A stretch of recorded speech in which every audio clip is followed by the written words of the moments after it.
Good morning, everybody, and welcome to the last of this year's New Sweden History Lecture Series. We are running the program today as a hybrid program, which is our least favorite of all program types to run because there is so much potential for technical difficulties.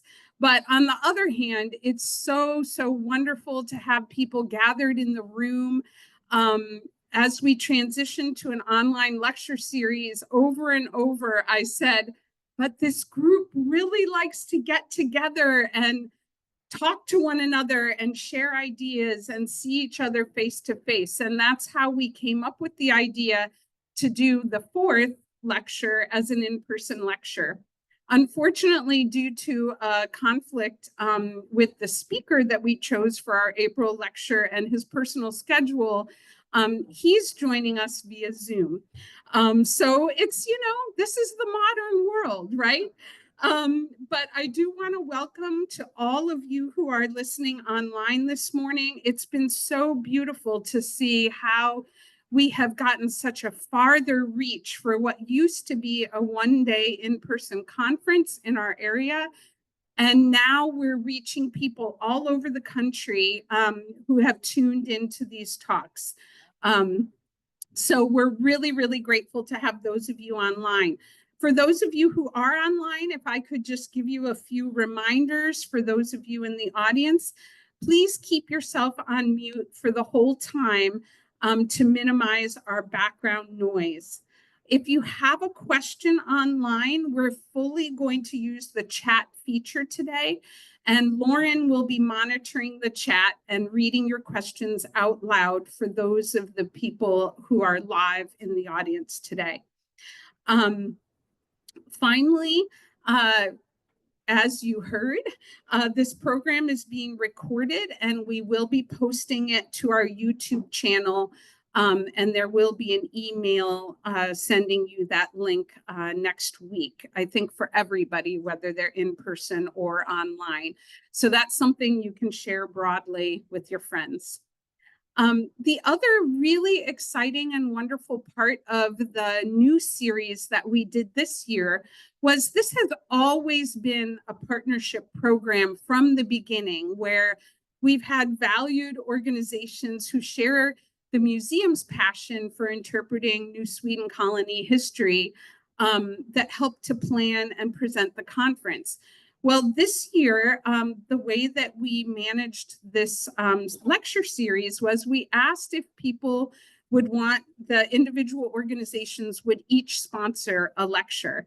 And today we actually have 3 sponsors. And that's why we're able to offer not just this wonderful program online and in person free to the public, but also a free brunch today. For those of you who gathered in the room. So a big thank you to all of our sponsors for the whole series. And today's sponsors begin with the Swedish Colonial Society, and their governor, Joe Matthews, is going to come up and share about the society for a minute.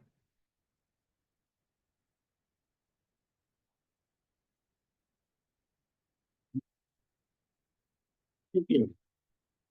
I'm going to try to. I always do this, but if you put your paper on the keyboard, they can't hear you. Okay, thanks. Thank you. I will need coaching, I'm sure, as I get through this. As the current Swedish Colonial Society governor, I'm happy to introduce the Society as one of the sponsors of the New Sweden Legacy Lecture Series. The Society has been a faithful supporter of the annual New Sweden History Conferences since they started in 2001, and we welcome the present format as a way to bring scholarship on the historical legacy of the New Sweden colony to more viewers. For those who might not know much about the Swedish Colonial Society, I'll give some information. It was founded in 1909 by the historian Amandus Johnson, among others, and is the oldest Swedish historical organization in the United States. Johnson also founded the American Swedish Historical Museum in 1926, making it the oldest Swedish museum in the US. The Swedish Colonial Society is a nonprofit and fully volunteer organization. As of today, we have 687 members nationally and in Sweden and Finland. We welcome new members and hope you will consider joining us as well.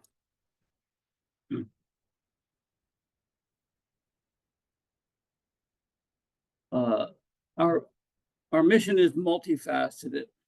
We collect, archive, and publish materials relating to the New Sweden colony. We make colonial genealogical records broadly available in print and on our website. We have a DNA project, which is maintained by several of our members. Though Swedish ancestry is not required of members, we have a forefathers program which recognizes the proven descent of many of our members from their colonial ancestors.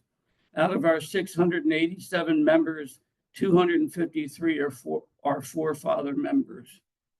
We work to increase the awareness of and to preserve New Sweden-related monuments at historic sites. We commemorate historic and cultural events and accomplishments relating to the Swedes and Finns in America, such as the Rambo and Stidham family reunions of 2022. We host 2 luncheons annually, our Juledag at Christmas time and our Forefather Luncheon in the spring. The latter is held jointly with the Delaware Swedish Colonial Society. This year it was held in Wilmington, last year in New Jersey, and next year again in Pennsylvania. We publish a 20-page full-color journal twice a year containing original research and information about the people and places associated with New Sweden. I have some extra copies with me if you would like one.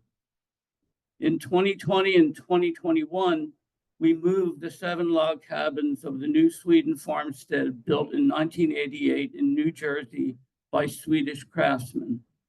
We reassembled them in Governor Prince Park in Tinicum, PA, the site of the colony's capital and of Prince's State House, or Princehof.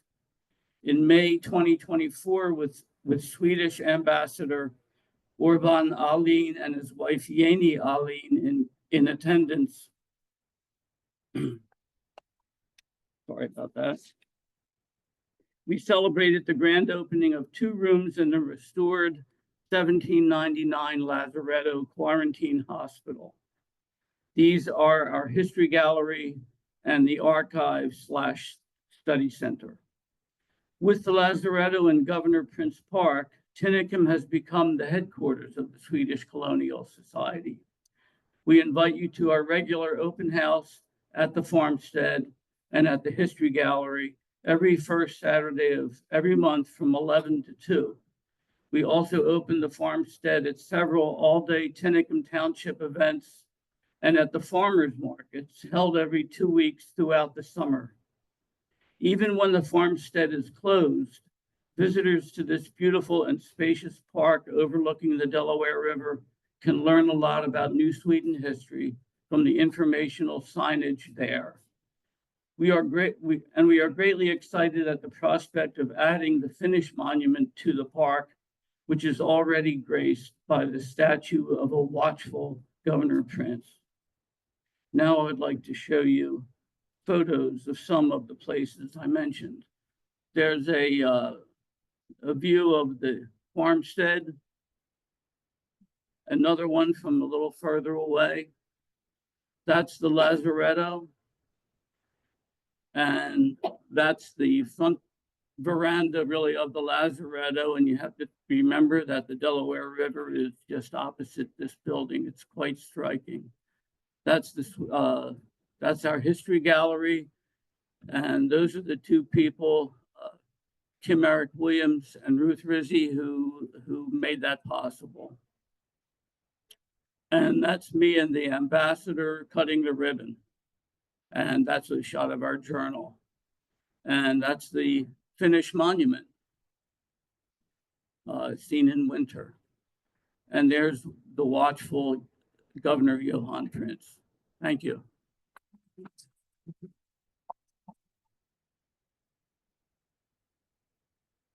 Our next sponsor this morning is from the Delaware Swedish Colonial Society. Please welcome Lynn Knotts. I'm not sure your title, Lynn. Are you a governor or a president? President.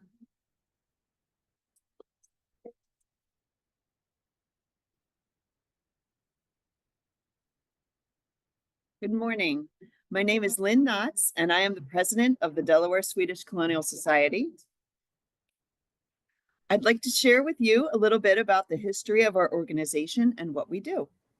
The Delaware Swedish Colonial Society was founded in 1937 when, and that's the next slide, that's okay, when preliminary plans were put into place to celebrate the 300th anniversary of the landing of the Swedes and Finns in the Delaware Valley.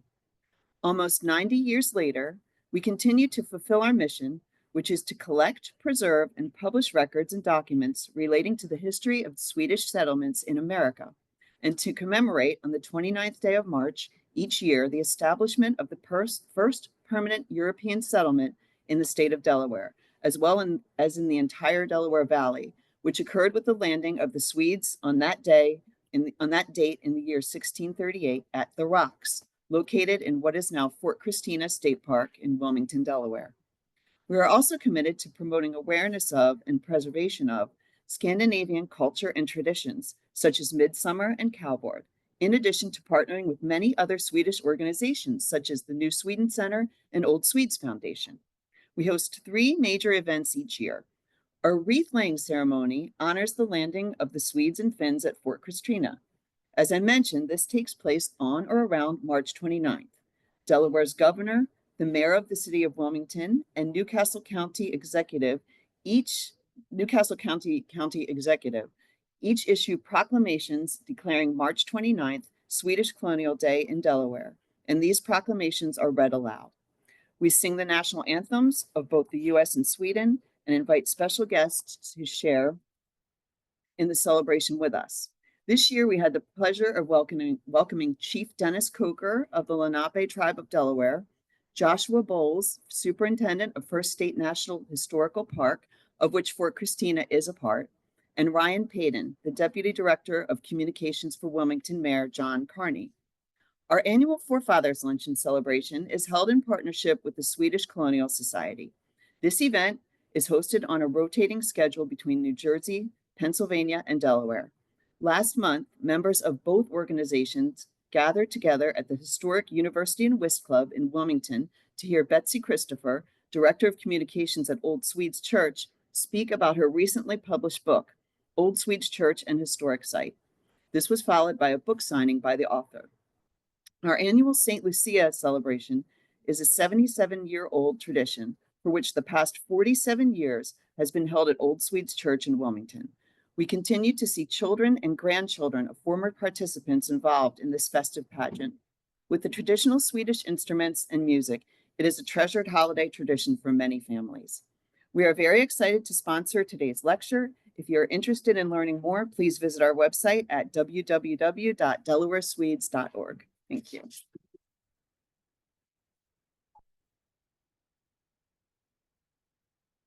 Thank you so much, Lynn. Our next sponsor is one of our academic partners on this planning committee, and that is University of Delaware. We're joined on Zoom this morning by Luann DiCunzo, University of Delaware's Anthropology Department, from the Anthropology Department. She's not there? Okay. Well, Luann did not join in, but I can tell you that she is a historical archaeologist and is very interested in the New Sweden colony era. She also teaches some of the material culture classes at the University of Delaware. So it's great that Delaware's university is still actively pursuing new knowledge about the New Sweden colony. So they're involved in a lot of things, but specifically archaeology has been a big push in Delaware in recent years. So sorry, Luann couldn't join us this morning, but we're so grateful to have her on the committee to help us identify speakers and scholars. And now I'd like to turn it over to Brett Peters. Brett is the museum's curator. He joined us in late August, so it's possible that some of you have not yet had the pleasure of meeting Brett. He's quickly getting up to speed on all things Swedish, Norwegian, Finnish, and New Sweden colony. So give him a break if he doesn't have the answers to your questions yet, but I guarantee you he's a very curious person and he will have them soon.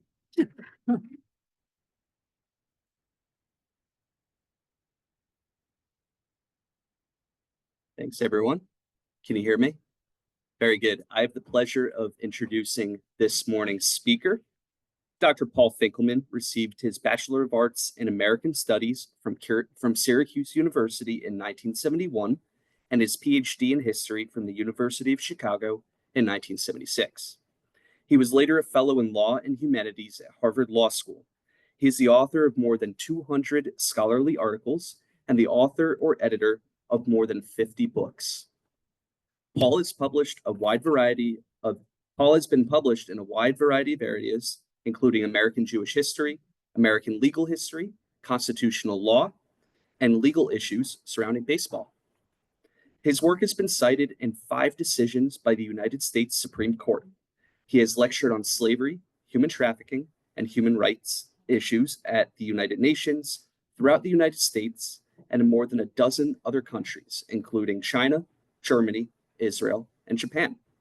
In 2014, he was ranked as the 5th most cited legal historian in American legal scholarship in Brian Leiter's Top 10 Law Faculty Scholarly Impact, 2009 to 2013. He was an expert witness in the famous Alabama 10 Commandments monument case and in the lawsuit over the ownership of Barry Bonds' 73rd home run ball.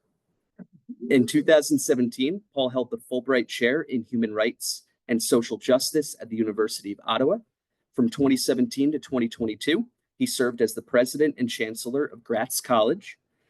From the academic year 2022 to 2023, he was the Rydell visiting professor at Gustavus Adolphus College. He has held tenured endowed chairs at Albany Law School and the University of Tulsa Law School, and visiting chairs at many institutions, including Duke Law School, University of Pittsburgh Law School, and Marquette University School of Law, among others. Ladies and gentlemen, I give you Paul Finkelman.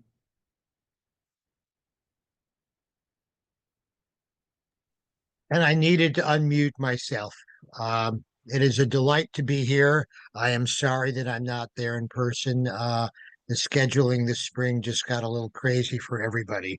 But on the other hand, the fact that this is on Zoom means that we can reach a much larger audience.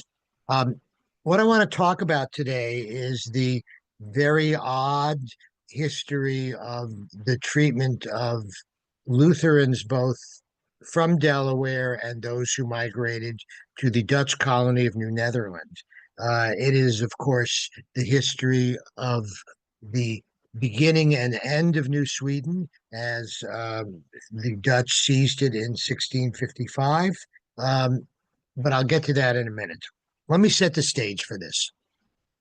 In 1624, the Dutch moved to what is today New York City, which they call New Amsterdam, and they create a colony in what is today the state of New York called New Netherland. The Dutch were pretty aggressive and anxious to acquire more space. Most of northern New Jersey became Dutch, and the Dutch were also able to go up the Hudson River, so that the city of Albany was known as Fort Orange under the Dutch. The most important governor of the Dutch colony was a man named Peter Stuyvesant, or as he would have called himself, Petrus Stuyvesant. Stuyvesant is oddly the longest serving colonial governor in any of the American colonies along the Atlantic seaboard, who would later, of course, become the United States. He was the son of a Calvinist minister from Holland, the Dutch Reformed Church. He himself was a military man. He was a soldier. He lost a leg in a battle, and so walked distinctively with a wooden peg leg. He was tough. angry, short-tempered, not a particularly nice person from everything I can tell.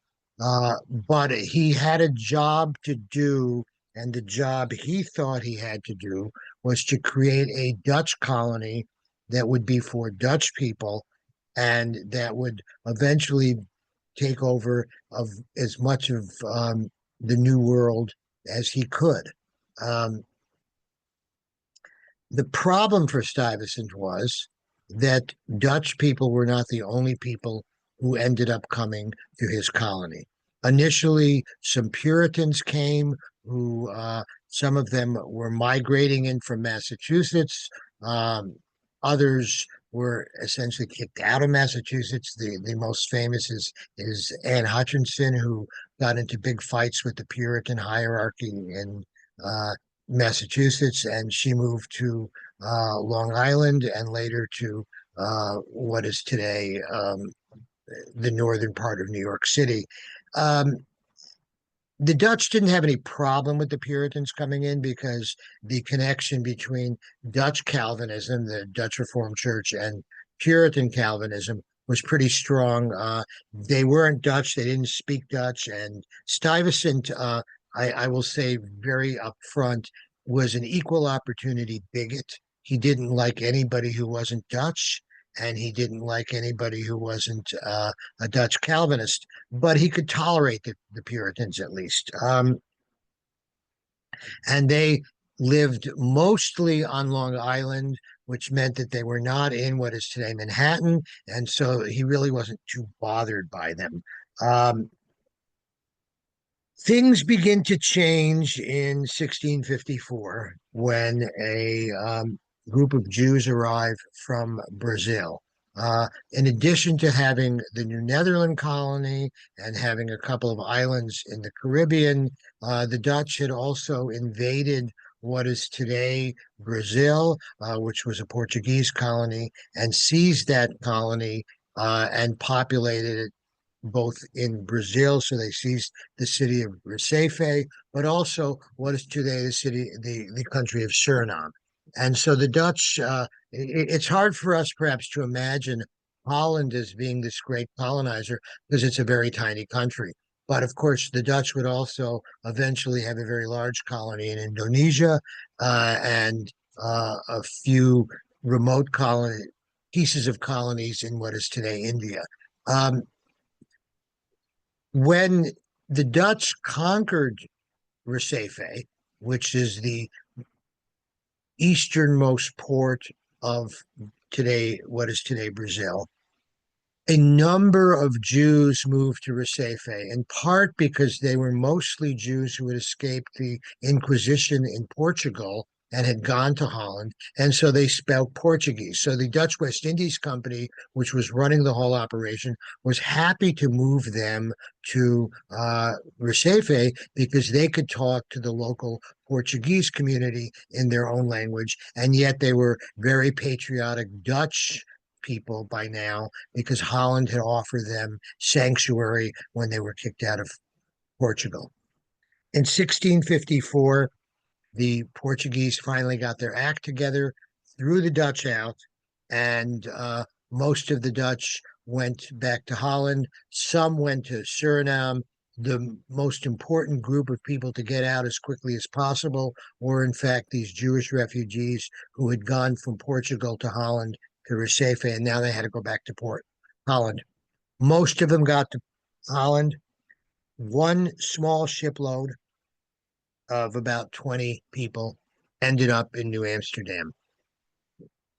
Initially, they arrived. They were refugees from a Dutch colony, and Stuyvesant was not happy that they arrived because he didn't like anybody, as I said, who wasn't Dutch Reformed. But he at least initially put up with them because they were coming from a community that had been a Dutch community. But he was very angry that they were there and that they might want to stay. For one thing, all of their possessions had been stolen by pirates, so they were impoverished. And yet at the same time, Stuyvesant feared that they would somehow corrupt the colony, that they would become money lenders, although in fact they were money borrowers, not money lenders. And he wrote a number of letters to the Dutch West Indies Company in Holland. I need to explain, I guess, the Dutch West Indies Company. It is a private stockholder company. It's owned by private citizens. It functions, however, as an arm of the Dutch government, setting up colonies in New Netherlands, setting up colonies in Brazil. And so there's an intimate tie, really, between the Dutch government and the Dutch West Indies Company. Stuyvesant writes to the Dutch West Indies Company and says, "Can I kick these people out? I don't want them here." And the Dutch West Indies said, "Well, we need settlers, and they are, after all, Dutch refugees from Brazil, and so you got to let them stay." This did not sit well with him, but he was also a good soldier, and he knew how to take orders. Meanwhile, as we all know from this organization, in 1638, the Swedes had created the colony of New Sweden, which is today Delaware, and they built Fort Christina. The Dutch claimed that they were entitled to what is today Delaware because some Dutch explorer had gone there before a Swedish ship, but hadn't done anything. He just stopped, probably went fishing, and went further north. And in 1655, Peter Stuyvesant organizes an expedition simply to seize New Sweden. This was an act of aggression that was based on nothing more than Dutch greed and Dutch anger that there was this other colony to the south of them. New Sweden had done nothing to harm the New Netherland colony, and New Sweden's pretty far away from New Amsterdam, even from northern New Jersey. And of course, there isn't a turnpike to go. It's a long trip. But Stuyvesant sends 7 ships, 317 soldiers, and he takes over the New Sweden colony without firing a shot.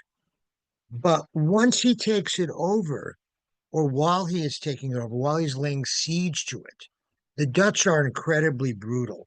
The governor of the New Sweden colony complains to Stuyvesant that his troops ravaged the countryside. The women were sometimes with violence torn from their houses, buildings dismantled and hauled away, oxen, cows, pigs, and other animals slaughtered daily in large numbers. Even the horses were not spared, but wantonly shot. This was the way the Dutch were treating the Swedes. At about the same time that New Sweden falls, the Lenape tribe, the Lenape nation, attacks New Amsterdam. Stuyvesant believed that this attack was in fact being fostered by the Swedes in what is today Delaware. That may in fact have been true because unlike many other European groups that came to what becomes the United States, the Swedes got along quite well with their Native American neighbors. And so the Lenape may indeed have attacked New Amsterdam because they were in sympathy with the Swedes themselves. So that was the takeover of New Sweden. Now Stuyvesant has another problem. He now has a colony, New Sweden, that is full of people who are neither Dutch nor Dutch Reform or even Calvinist like the Puritans, but rather they are overwhelmingly Lutheran. And this poses a threat to the New Netherland colony in a way that the handful of Jews who came did not pose a threat. And here is why. Stuyvesant didn't like having Jews. He is, in fact, a classic anti-Semite, and he constantly makes complaints about Jews that would fit into the long history of anti-Semitism in Europe against Jews. It is worth noting, of course, that in Holland, Jews are allowed religious toleration. They can build their own synagogue, and they, in fact, have more religious freedom in Holland than any other place in Europe at this time. But Stuyvesant doesn't see it that way. He simply wants to get rid of them. But even as he wants to get rid of them, he probably realizes that fundamentally 20 or 30 Jewish people are not a threat to his colonies.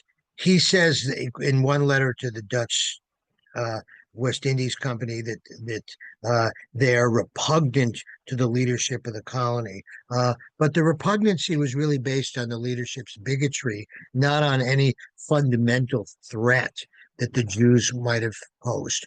The reason for this is that nobody who is Dutch and who is Dutch reform is very likely to suddenly decide they would like to become Jews. That's simply not going to happen. Christian conversion to Judaism is almost unheard of. But the Lutherans pose a different problem for Stuyvesant because the Lutherans are, in fact, people who, as fellow Christians, might very well attract converts. And so this is the problem that Stuyvesant faces with Jews, Lutherans, and then 3 years later, when Quakers arrive in New Netherland. And so what I want to talk about is, first of all, the persecution of the Lutherans in New Netherland. I suspect this is a piece of American history that perhaps the members of this society are familiar with, but almost no other Americans know anything about this. And in fact, when I tell fellow historians who are good historians, colonialists, they're often quite surprised because this is a hidden piece of the history. So the persecution of the Lutherans takes two forms. One is that when the peace treaty is signed with New Sweden, and New Sweden is now part of New Netherland, part of the peace treaty is that the settlers in New Sweden can either go home, and about 50 of them do, they go back to Sweden, or they can remain in New Sweden, in which case they are granted religious toleration and they are granted the right to have their own Lutheran pastors. This is a concession probably that Stuyvesant didn't like very much, but the people in Holland understand that is a question that he has to, it's an agreement that he has to accept. However, Stuyvesant makes it very clear that the Lutheran pastors cannot leave what had been New Sweden. So shortly after the New Sweden colony is captured, two Lutheran pastors show up in New Amsterdam. That is, they go up to what's today New York City, and Stuyvesant summarily expels them. One of them goes immediately. The other one is ill, and on humanitarian grounds, he's given a short-term permission to remain until he gets better. But it is not a pleasant situation.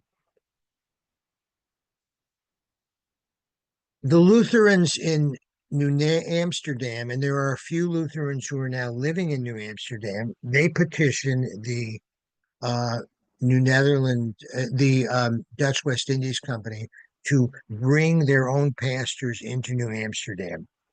And while the Dutch West Indies Company was reasonably tolerant of Jews, it did not want Lutherans to come in part because the Dutch West Indies Company knew, precisely as Stuyvesant did, that if there's a Lutheran pastor, then there's going to be a Lutheran church. And then some people in the community, instead of going to the Dutch Reformed Church, will start attending the Lutheran Church. By the way, at this time, everybody's required to attend church on Sunday, at least in New Amsterdam. So there's a conflict between the Lutherans, some of whom are coming up from New Sweden, some of whom are already in New Amsterdam. Because now what they're being told is, well, you can worship as you wish, but you can't have a minister, you can't have a pastor, you can't actually run your church services with somebody who knows how to run a church service. And so instead of complying with Stuyvesant, the the Lutherans in New Amsterdam smuggle in Johannes Ernestus Gottwasser, also called Goldwater in some letters, from Holland, and they smuggle him into New Amsterdam, and he begins to create a Lutheran community in New Amsterdam. The Dutch Reformed church leaders, and there are two of them, Samuel Darius and Johannes Megapolonius, they immediately write to the people in Old Amsterdam in Holland, and they complain about this. And their complaints are fascinating because they say if you allow this one Lutheran pastor into New Netherland, the Papists, Mennonites, and others would soon make similar claims. Thus, we would soon become a babel of confusion. Instead of remaining a united and peaceful people, indeed, it would prove a plan of Satan to smother this infant rising congregation almost at its birth, or at least to obstruct the march of its truth in its progress. I mean, this is really fantastic language that one Lutheran pastor is going to lead to the Papists, that is the Catholics, Mennonites, who are more or less a German and I think sometimes Dutch version of the Quakers in England, and that they're describing New Amsterdam as this peaceful colony where everybody is getting along very well because everybody is a member of the Dutch Reformed Church, but now it's going to be a babel of confusion. The rising congregation, of course, was the Dutch Reformed congregation. Now, these two leaders of the Dutch church clearly are over the top in their fear or their paranoia or their anger. But what is really going on, I think, is that they are threatened. And if people start attending a Lutheran church, that's going to undermine their power. And so the mayor of New Amsterdam and the aldermen order Reverend Gottwasser to appear before them to respond to charges that he is secretly a Lutheran minister. He is a Lutheran minister, and being an honest pastor, he doesn't deny this. And as the record shows, he frankly answered that he had been sent on behalf of the Lutherans constitutory to occupy the position as a preacher here as far as it would be allowed. So he admits he was smuggled into the colony and he doesn't deny being a Lutheran pastor. I wonder whether the Dutch actually expected that he would deny it and then they could perhaps try and bust him for perjury or something, because they're being very aggressive about this. In October, Stuyvesant resolved the crisis by ordering Pastor Gottwasser to immediately leave the colony. The Lutherans protest this.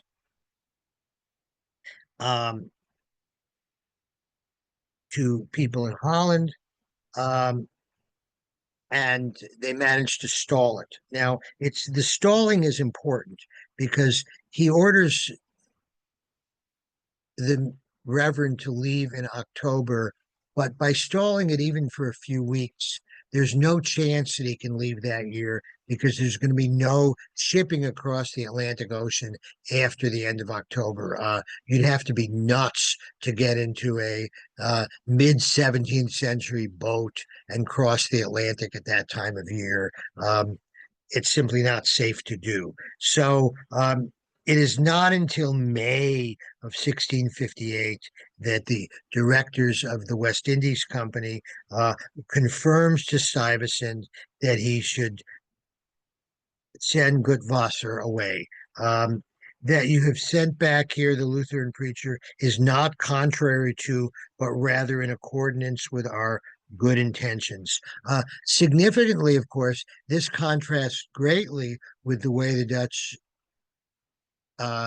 West Indies Company had advised Stuyvesant not to kick Jews out. By the way, this may be one of the first and maybe only examples in the history of the Western world where you have Christians treating Jews better than treating other Christians. And it's not like the Lutherans are, after all, Catholics. One understands the huge fight in this period between Protestants and Catholics. They truly hate each other. They truly fear each other. They see each other as a kind of living enemy. But rather, it's precisely because they are similar that they are threatening the Dutch establishment. But in fact, Stuyvesant had not yet been able to get Reverend Gutwasser out because he had gone into hiding.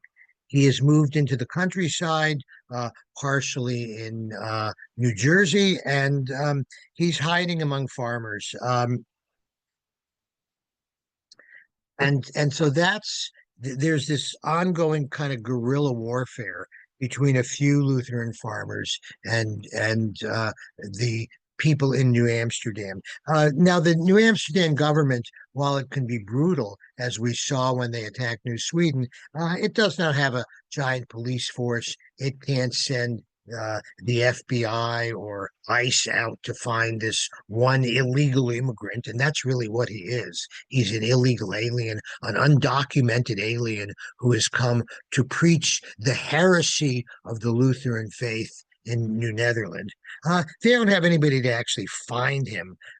And so it's not until the spring of 1659 that they finally catch up with Gutwasser and they put him on a ship and they send him back to Holland. Meanwhile, they are constantly complaining about the Swedes in New Netherlands, and in fact, they are not as brutal to the Swedes in New Netherlands. One, because they're, after all, about 200 miles away, but also because they can't reach them because of that. But the Swedish governor, and now I'm again quoting from the sources, had made a condition in his capitulation that they might retain one Lutheran preacher, which in fact they had. Now, this is wonderful because this shows the kind of bigotry of what is going on here. The Dutch Reform ministers in New Amsterdam describe him as a man of impious and scandalous habits, a wild, drunken, unmannerly clown, more inclined to look into the wine can than into the Bible. So this is how they describe the Lutheran pastor in what had been New Sweden. And of course, it's really hard to believe that any of this is true. And furthermore, I find it almost amusing that the Dutch, who have long been known always for their production of wonderful beer, are accusing a Lutheran of drinking too much when we know that the Dutch in this time in Holland, at least, are producing beer. Furthermore, of course, these peaceful Dutch in New Amsterdam have developed a system of African-based slavery. And in this period, in the 1650s, there are actually as many slaves in New Amsterdam as there are in any county in Virginia. So, so calling themselves peaceful and calm is not exactly the truth. While this is going on, there is another crisis for Stuyvesant, and that is because a ship arrives on Long Island and then floats to the Manhattan port, New York City today, and has Quakers on it. And this, in the 17th century, the Quakers are notorious for their opposition to almost all kinds of political authority. They are seen as truly dangerous. As one historian wrote, they are seen as Bolsheviks were feared after the Russian Revolution of the 20th century. So the very thought of Quakers frightened people of the 17th century. And so a ship arrives with Quakers. The normal thing for a ship to do when it arrives at a port is to shoot off a cannon, not with a cannonball, just to fire the powder to indicate that they're coming into the port. They don't do that. The other thing that is truly annoying to Stuyvesant is that when officials from the government board the ship, the Quakers on board the ship will not take their hats off to show that they are deferential to the governor, because quite frankly, they're not deferential to civil government. The description of the arrival of the shipload of Quakers provided Reverend Megapolonius and Darius again to complain about religious toleration. They said the ship had no flag when it arrived. They fired no salute before the fort, as is usual with ships on their arrival. The people of the colony, quote, could not decide whether she was a Dutch, French, or English ship. And when the government official boarded, again, I'm quoting from their reports, those on board tendered him no honor or respect. When the ship's master came before Stuyvesant, the governor of the colony, um, he rendered him no respect, but stood still with his hat firm on his head as if a goat. Again, I mean, this is just marvelous language that the leader of the Quakers stood with his hat in front of Stuyvesant as if he were a goat. The Dutch allowed the ship to moor in the New Amsterdam harbor for one night, and then it had to leave. But while the ship was in the harbor, a number of Quakers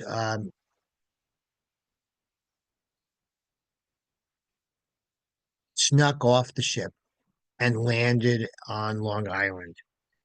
That set the stage for a giant controversy between the Puritans who had been living on Long Island and living peacefully on Long Island with the Dutch authorities in New Amsterdam.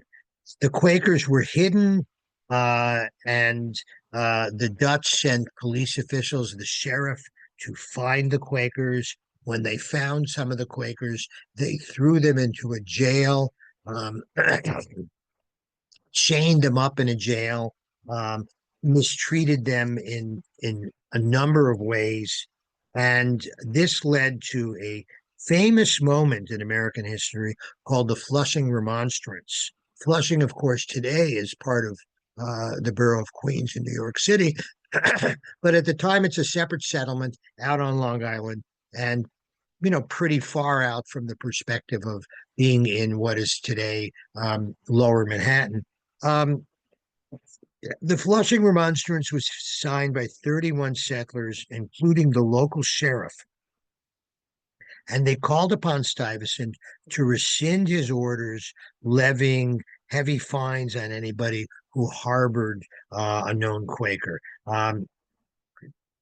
The petitioners were mostly English, declaring, quote, "We desire, therefore, in this case, not to judge, lest we be judged, neither to condemn, lest we be condemned, but rather let every man stand and fall on his own."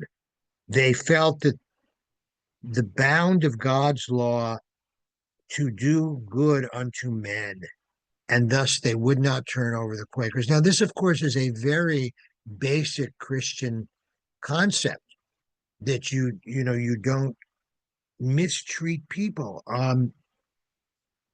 Rather than persecute the Quakers, they would allow them freedom on the theory that, as the Remonstrance said, if God justify, who can condemn?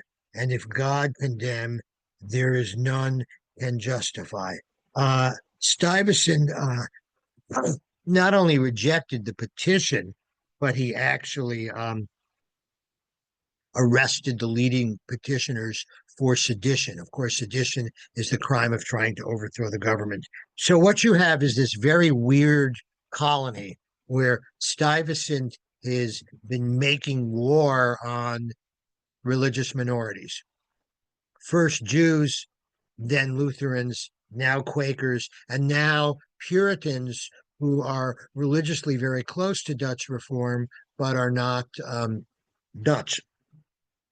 And the Flushing Remonstrance is considered to be one of the great documents of the history of religious freedom in the United States, and will ultimately lead to what we have today, which is the First Amendment that protects religious freedom. It is also worth noting in this context that the First Amendment to the Constitution, and I'm going to read it for you just so that one doesn't misstate something. So I'm pulling out my pocket Constitution here.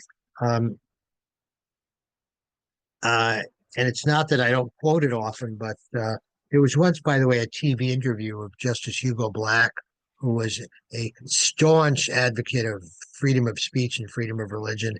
And in the TV interview, the interviewer asked him about the First Amendment, and Justice Black, like I have just done, pulled out a copy of the Constitution, and the reporter said, "Justice Black, you've quoted the Constitution hundreds of times. Why do you have to read it?" And he says, "Well, you always have to read it because every time you read it, you might see something you had not seen before." And so it's worth reading the First Amendment here. "Congress shall make no law respecting an establishment of religion or prohibiting the free exercise thereof, or abridging the freedom of speech or of the press, or of the right of the people peacefully to assemble and petition the government for a redress of grievances." So here in this Flushing Remonstrance, we get three provisions of the First Amendment coming to America more than a century before the American Revolution. There is freedom of religion, a notion of separation of church and state, that the government should not persecute you for religion, that you should be able to freely practice your religion, and the right to petition the government. And of course, Stuyvesant responds by saying that, well, I'm going to charge you with sedition for having the audacity to petition the government on behalf of the Quakers. So eventually, this gets back to Holland. And as they had with the arrival of the Lutherans, and as they would with the Quakers, the company directs Stuyvesant to get rid of the Quakers. They agree with him that a polyglot community would be difficult. But having said this, they reject his request that he kick the Quakers out because they reach the conclusion, as they had reached with the Jews who came from Brazil, that the most important thing for the success of the New Netherland colony was to have more people. It is a colony that needs a population. And so the investors in the Dutch West Indies Company, who are in Amsterdam and who are savvy and in many cases very wealthy businessmen, they understand that the key to the success is in fact immigration, because immigration produces wealth, immigration produces workers, immigration produces a stronger colony. And so all of this is moving towards a kind of what we call toleration. And I want to make the distinction between toleration and religious freedom. Religious freedom is what we have in the United States today. Nobody tells you what church to go to, or synagogue, or mosque, or Buddhist or Hindu temple. Nobody tells you how to pray. Nobody tells you what to believe. And the government has to keep its hands off religion. And while the First Amendment says Congress shall make no law, subsequent amendments, the 14th Amendment, have applied that to the state. So if we were reading the meaning of the First Amendment, which would say government shall make no law respecting an establishment of religion. The government has no business being in the religion business. And this is very important because we all know we pray in different ways. And I always am amazed when people say, well, we should have school prayer, for example. And I scratch my head and think, why would you want, if you believe in prayer, why would you want the state legislature writing a prayer? Why would you want the governor and the state legislature telling you when to pray and how to pray? I can think of nothing less pious than the activities of any legislature or any elected executive official. They should keep their hands off religion. And the history of this has always been that if the government interferes with religion or supports religion, in the end, it harms religion. It doesn't harm the government. And so that is religious freedom. Toleration is different. Toleration is what the Jews and the Lutherans and the Quakers and later others will ask for in New Netherland, which is simply the right to be left alone. They're not asking to create their church as the official church, which the official church was the Dutch Reformed Church. Rather, they're simply saying, leave us alone, tolerate us, don't bother us, don't oppress us. And so this is what's happening in a very short period of time, from 1654, when the first Jews arrived, until the end of the decade. You have this turmoil, the conquest of a Swedish colony, and various people coming in to the New Netherland colony. Why are they coming into New Netherland? Well, I could pull out a big red heart that says I love New York, but the reality is that the port of New Amsterdam, the port of Massachusetts, is the greatest natural port on the east coast of the United States. And so it becomes a center for commerce because it's the best place to land. In addition, it's well situated between the Puritan colonies in New England and the Anglican colonies in Maryland and Virginia and further south. Pennsylvania, of course, has not yet been settled, but Pennsylvania will be settled in 1682 as a Quaker colony.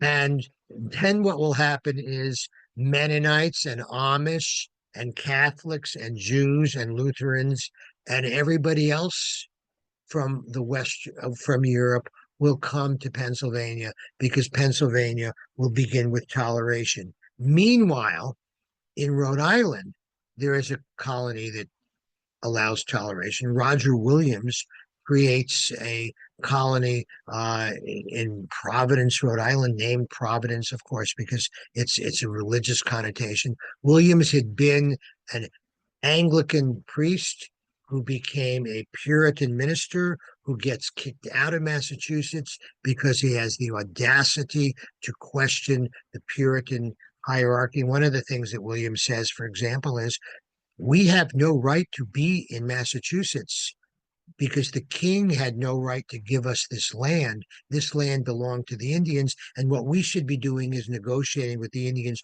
for the very right to be here. Well, that gets him kicked out of Rhode Island. Gets him kicked out of Massachusetts. He goes to Rhode Island, and the Narragansett tribe welcomes him, and Rhode Island has 50 years with no Indian warfare because of what Williams does. So Williams allows Quakers to come, Williams allows Baptists to come, Williams allows Catholics and Jews and Protestants to come to Rhode Island. So you have these three little spots. You have Rhode Island, you have Pennsylvania, which are intentionalist in creating religious liberty. And then you have New Amsterdam, which fights tooth and nail against religious liberty, but in the end ends up with being the most religiously heterogeneous place probably in the entire Atlantic world. Toleration of religion in New Netherland does not come with theory or philosophy behind it, the way it does with Roger Williams in Rhode Island, or later with William Penn's colony in Pennsylvania. It evolves out of the need to populate a frontier and to encourage trade, commerce, and simply have people to do the work. Put simply, the Dutch West Indies Company places trade and commerce and worldly success above religious theology. For Stuyvesant, and again, I quote from another scholar, religion was an important instrument of social control, and the failure to exercise such control was, quote, an invitation to anarchy of contesting beliefs. In other words, Stuyvesant feared another 30 years war in his tiny little colony in New Netherland. However, his superiors in Amsterdam understood that too much control of religion might lead to tyranny and would certainly discourage settlement. Lutherans, Jews, Quakers, and then Catholics were allowed to settle and trade in the colony because it was good for the colony. They were allowed to operate in the colony because the colony needed settlers. They stood the night watch. They don't have a police force in those days, so every adult male has to stand the night watch every so often. So initially, it's only Dutch Reform who stand the night watch, but soon it is these people of other faiths. So they're part of the defense of the colony as well as the economic growth of the colony. To put it another way, the people in New Netherland had no need for a theoretical or philosophical defense of toleration because they had a practical argument. And the practical argument was that tolerance was good and has an economic benefit. Flashback to the Dutch conquest of Sweden, New Sweden. When the Dutch took over New Sweden, the head of the colony said in Latin to Stuyvesant's army, "This time me, next time you." And of course, the next time you would be 10 years later, when in fact an English fleet sails into New Amsterdam harbor in 1664 and takes over the Dutch colony. And they again take over the Dutch colony without firing a shot, just as the Dutch took over New Sweden without firing a shot. But the British don't kill all the farm animals. They don't drag women out of their houses and take their houses apart. They don't oppress the population at all. And the population welcomes the English because they are pretty much tired of the oppressive nature of Petrus Stuyvesant, who seems to be brutal and unpleasant.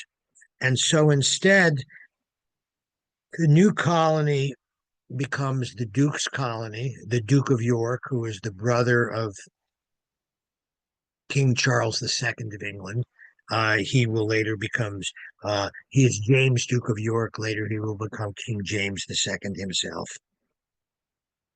And in the Articles of Capitulation, when the Dutch now have to sign it, just like the people in New Sweden had to sign a decade earlier, it says, the Dutch here shall enjoy the liberty of their conscience and divine worship and church discipline. But what the Duke of York gave to the Dutch, he also gave to the Protestant dissenters living on Long Island. And initially, all towns in the colony were granted the right to conduct meetings openly. In 1666, 2 years after the English come in, the Lutherans gained the right, long denied under the Dutch, to establish and build their own churches. So you get Lutheran churches being built, and you get a Lutheran pastors coming in to the community from Europe. In 1674, the Duke of York, James, orders the Governor Edmund Andros to, quote, permit all persons of what religion soever quietly to inhabit within ye precincts of your jurisdiction without giving them any disturbance or disquiet whatever for or by reasons of their differing opinions in matters of religion. So you now have this incredible statement by the person who will later be King of England that we will allow religious toleration. In 1683, the New York Assembly partially codifies this toleration with something called the Charter of Liberties and Privileges. No person or persons which profess faith in God by Jesus Christ shall at any time be anyways molested, punished, disquieted, or called in question for any difference in opinion in matters of religious concernment, but that all and every such person or persons may at all times freely have and enjoy his or her judgments in conscience. Now, obviously, this does not include Jews who didn't accept Jesus Christ, but the English do nothing to harm or interfere with or oppress the very small Jewish community that is already existing. At the end of the century, under the British rule, a tax collector comes to one of the leaders of the Jewish community and say, it's time to pay your taxes in lieu of standing the night watch. I mentioned the night watch as being sort of the nighttime police force. And the man said, well, why would I pay the fine? I will stand the night watch. And they said, well, Jews never stand the night watch. He says, well, I will stand the night watch because I'm a citizen of your town. And he stands the night watch. And the next year he shows up to vote. Now, Jews can't vote in England. They can't vote in any other American colonies at this time. But he goes and he shows up to vote.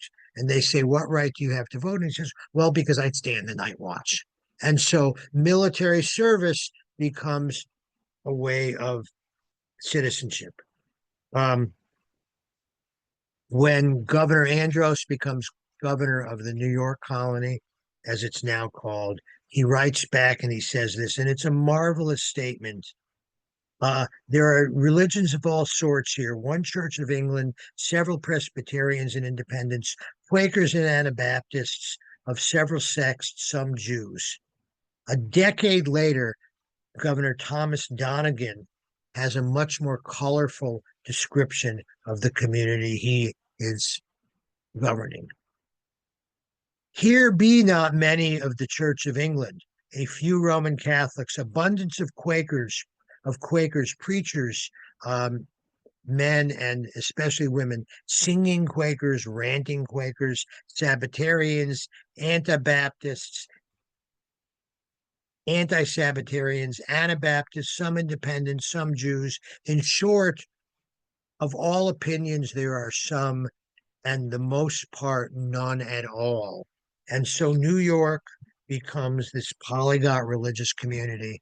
Um, and by this time, there is a Lutheran pastor in what had been Fort Orange and now is called Albany, whereas they had been denied this under Stuyvesant. And so this is the story of the merging of New Sweden with New Netherland. Of course, once the British take over, New Sweden is separated off. Uh, Briefly, Delaware is part of Pennsylvania, then it becomes its own colony. Uh, but what's important in this story is the way in which religious persecution by Stuyvesant of Jews and then Lutherans and then Catholics and then Quakers and always Catholics ultimately leads to the first step towards the country we have today, which is a country where there is complete religious toleration. I'm happy to take questions and talk about this. Again, I'm sorry I'm not there in person because then I could be partaking of the lunch you're giving. But I'm happy to take questions. Brett, I think I turn it back to you to Yes, sir. monitor the questions. Yes, Paul, thank you so much for a wonderful talk.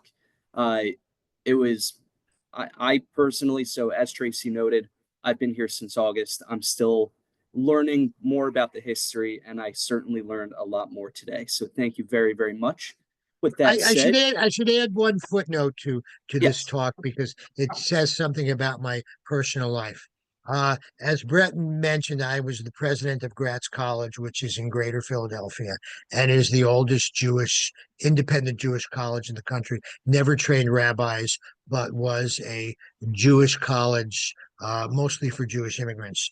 When I left Gratz College, I went to Gustavus Adolphus in Minnesota, which is the leading, I think, Swedish Lutheran college in the United States, where they have an endowed chair for a visitor. And I was welcomed at Gustavus and spent an absolutely fabulous year there. And then the following year, I was offered a visiting chair at Marquette Law School, which is Jesuit. So I've been everywhere. By the way, I'm waiting for Brigham Young to invite me to teach, and then I can go to the Mormon school. But I think this is what the nature of American life has to be. I'm sorry. Now ask questions. yes. So what we will do is Tracy will go around with microphone. Lauren will take select questions off of the Zoom chat as well. We do have time for a few quick questions.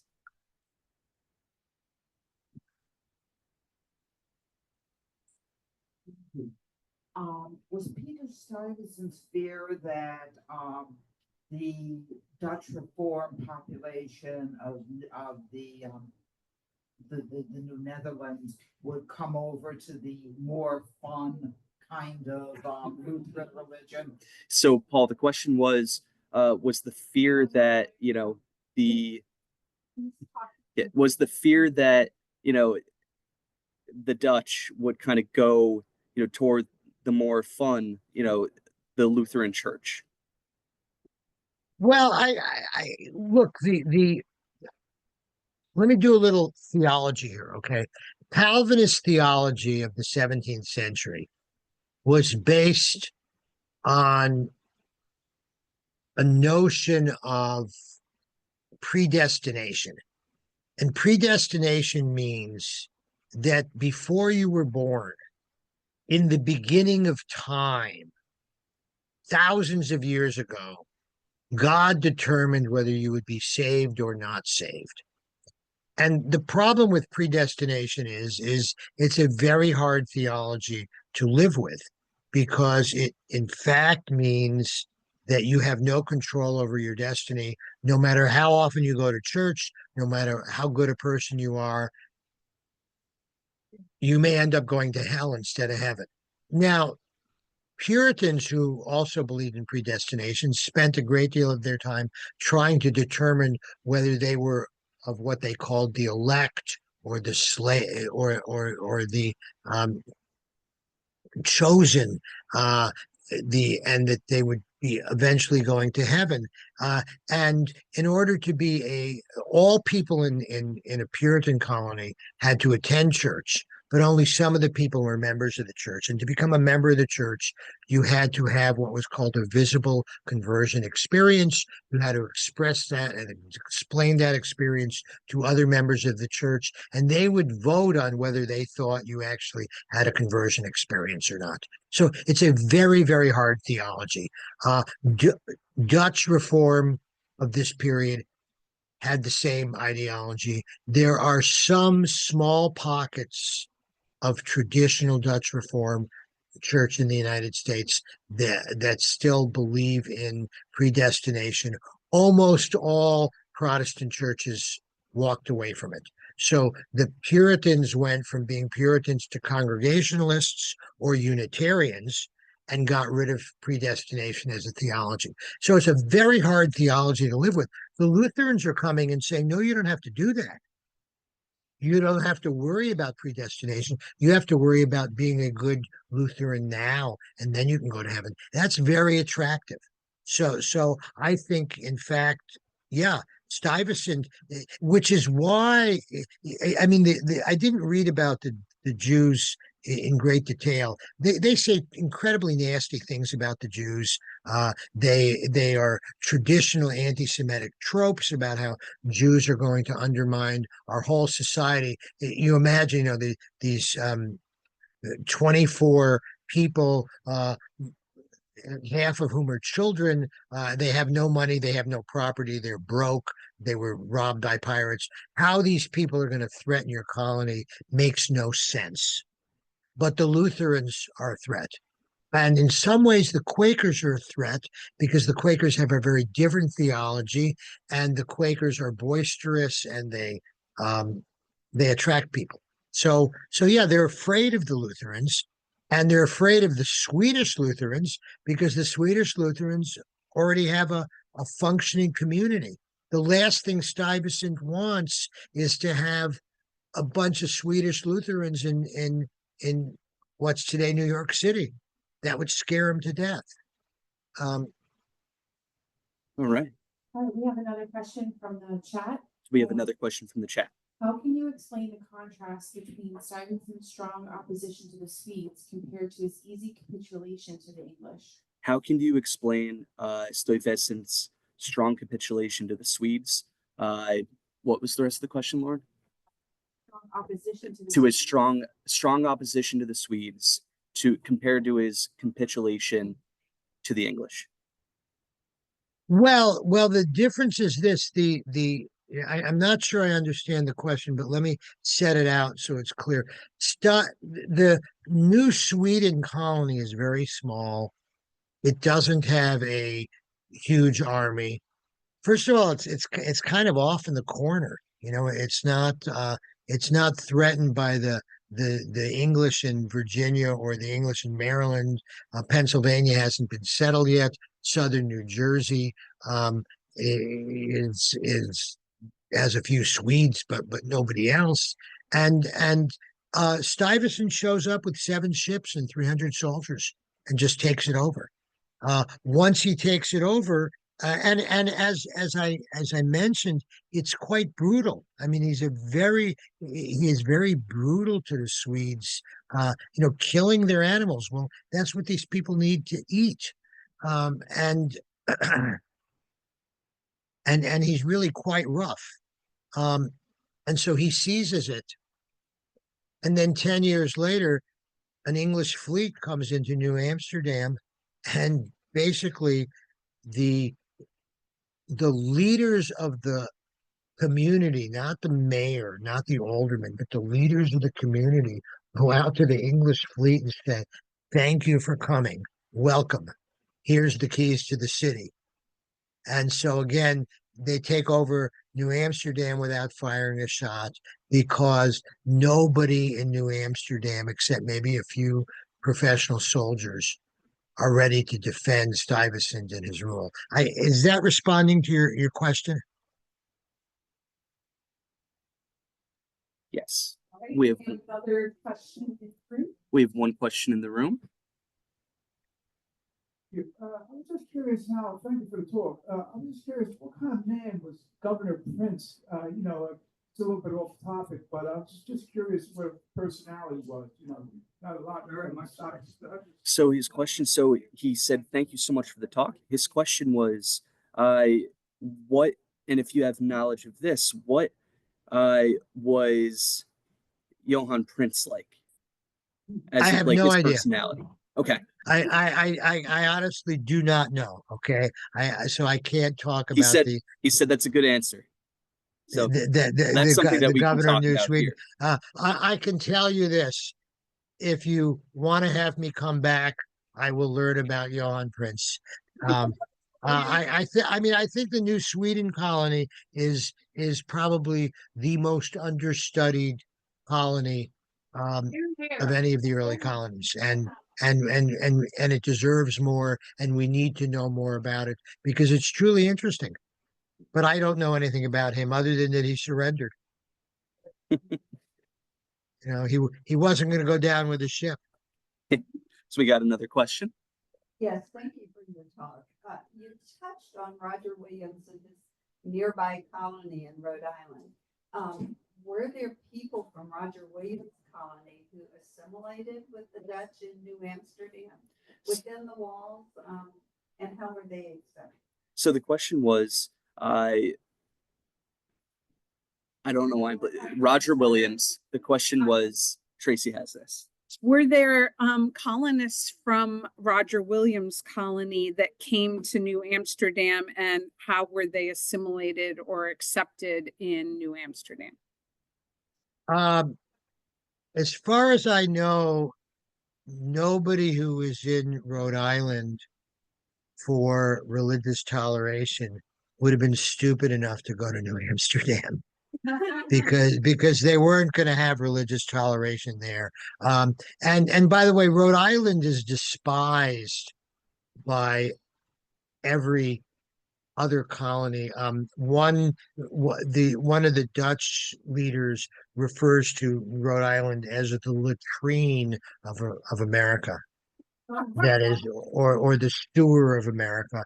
And the reason for that is precisely because Williams allows complete religious toleration. The Puritans who settle in Long Island mostly are coming out of Massachusetts and Connecticut, and they're just looking at now this fertile land, good place to farm, and perhaps to get away from the more oppressive nature of Massachusetts. Again, Anne Hutchinson flees to New Amsterdam because she is being oppressed in Massachusetts, and she's later killed by Indians in New York. And many scholars believe that these Indians were actually hired to kill her by people in Massachusetts. She was a threat because she was, a woman who had the audacity to not only debate the Puritan ministers, but sometimes to beat them in the debate. She was smart, she was well educated, she was tough-minded, and they were embarrassed to have her catch them in their own inconsistencies. They didn't like that. Very good. So we have another question. I just wanted to bring up the element of national identity. We've been talking strictly about religion, and it's certainly an important factor. By the way, Prince felt the same way in his colony as Stuyvesant did in his colony. They were very similar, as difficult to get along with, and certainly very pro their respective churches. But my concern is that you haven't brought up the fact that these people on Long Island, and you didn't mention people who were coming down through Connecticut, were all Englishmen, and the English were a very big factor, and how he felt because of the wars between England and Holland. So the question is, can you address the kind of wars between England and Holland, and Peter Stuyvesant's kind of views on the people coming from, Connecticut at that point? Um, just 1 second.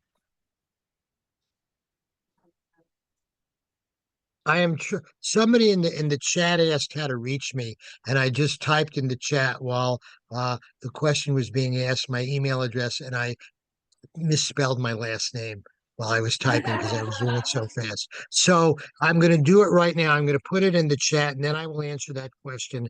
Oh, Lauren already got it. Okay, so it's paul.finkelman@yahoo.com. Just put in the subject line something about you heard me on the New Sweden thing program, so I won't think there's $1 million waiting for me in a bank in it somewhere if I will only send you my banking information. I won't think you're spam, in other words. Now, could you give me the question again? Yes. So can you address the kind of Peter Stuyvesant's views towards people coming in from Connecticut to New Amsterdam, considering the wars between England and Holland? Yeah, so again, it's a mixed thing because on one hand, he probably sees the Puritans as allies in the many conflicts between Holland and England in this period. Okay, let me explain why. England has an official church, the Church of England. Everybody is supposed to go to the Church of England.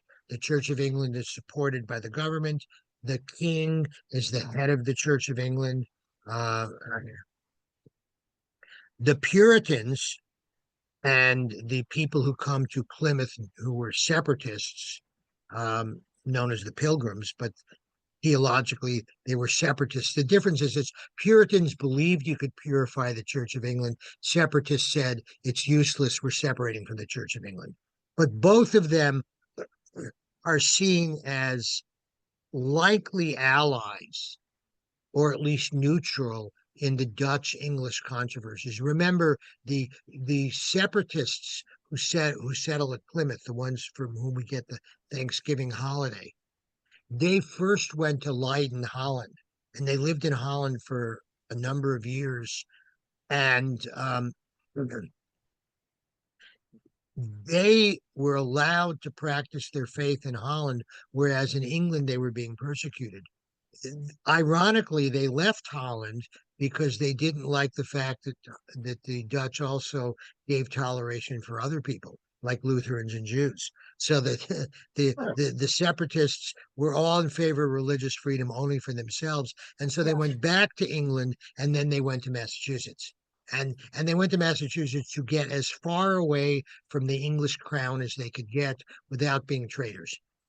So I think that would explain why Stuyvesant doesn't have any problem with Puritans, because Puritans are essentially religiously they're very close to Dutch reform, and they don't threaten the Dutch hierarchy. Again, nobody in New Amsterdam is going to leave the Dutch Reformed Church to attend the Puritan Church, because they're almost identical, except the Dutch Reformed Church is in Dutch, which is the language they speak. Thank you, Paul. I think we have time for one more question. It's just everybody online is saying how much they really enjoyed the talk today, and thank you so much. And they asked if you have any research on this fascinating topic appearing in any of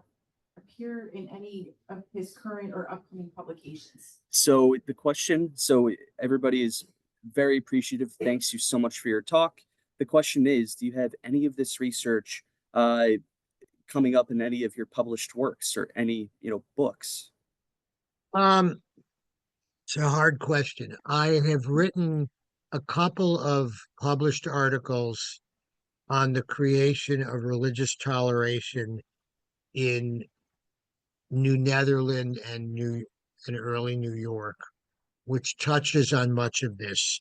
If somebody wants to read a scholarly article, if you email me, I'll simply send you a PDF of the article. Okay. My most recent book is actually a study of how the U.S. Supreme Court dealt with slavery, called Supreme Injustice: Slavery in the Nation's Highest Court, which Harvard University Press published a couple of years ago. So it doesn't really deal with these issues. I've written a lot on religious freedom, but not in book form. But again, I'm happy to, if I get an email from you saying, I was on the New Sweden program. Could you send me the article? I can just, with a couple of mouse clicks, send you a PDF. Excellent. Excellent. Well, Paul, thank you so much again. To everybody on Zoom, thank you so much for attending. Again, this lecture will be available on YouTube, on our YouTube channel, in the coming week. So you can hear it all again. Paul, again, thank you so much. I hope we can work something out in the future to get you back here to talk a little bit more about New Sweden. I would love to come back. And again, I'm very sorry that it just didn't work out for me to physically be there. But life goes on. Yes. And welcome to the Zoom world. Yes, and thank you so much again. And Thank I'd you. like to especially thank everybody who worked, both with ASHM, the Swedish Colonial Society, and these other wonderful organizations to really bring this new, legacy lecture series to life.